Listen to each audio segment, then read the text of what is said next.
masquerade, a fearful masquerade, celebrity masquerade, a masquerade that bullet does not penetrate.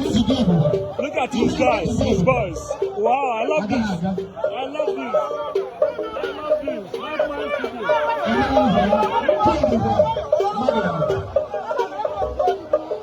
I love this.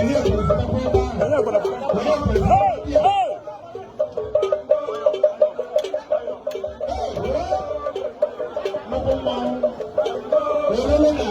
Ololagala, Moana Bible, another celebrity masquerade, live and direct with 9 Miles Studio. Yo, Scottish opportunity.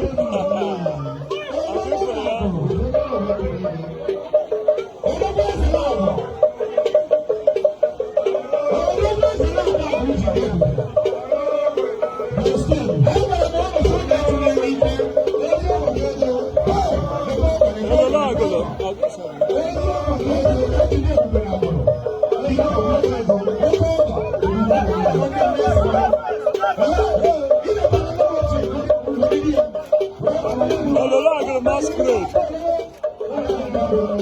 Mmanwụ dị entertaining. Ọ na-eji ha chọrọ. Iche egwu ọ nọ n'egwu. Iche ọsọ ọ nọ n'ọsọ.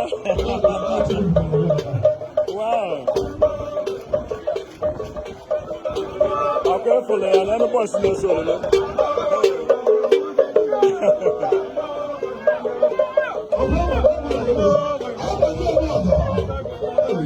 Mmanụ ka ọ gara na tebụl. Ọ gara mmanụ na tebụl. Ọ gara mmanụ na tebụl. O nwere n'ihu na ọnwụ. Ololo emeghị ifu na ọnwụ. Wow, I love this. Very, very entertaining. Ọkụ na-abụ ya.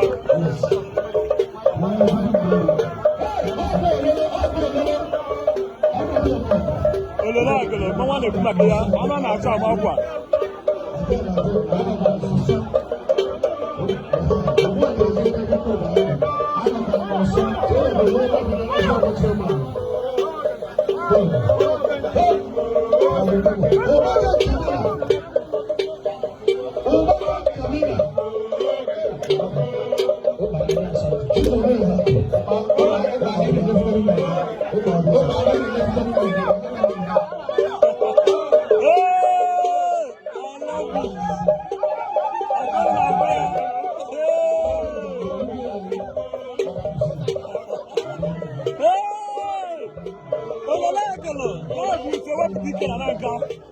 This is Ololagala.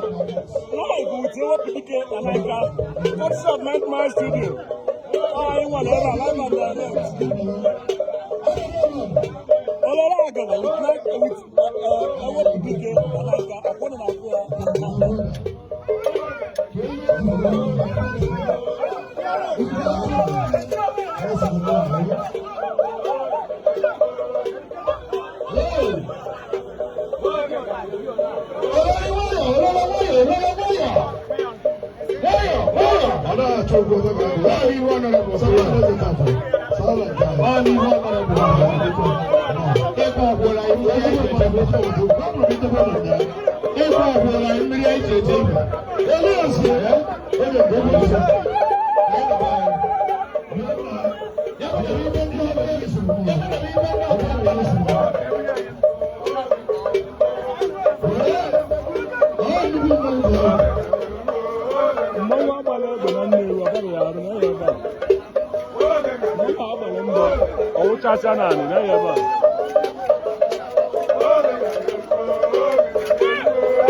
live and direct with 9 Mile Studio. 9 Mile Studio, I ain't one ever live.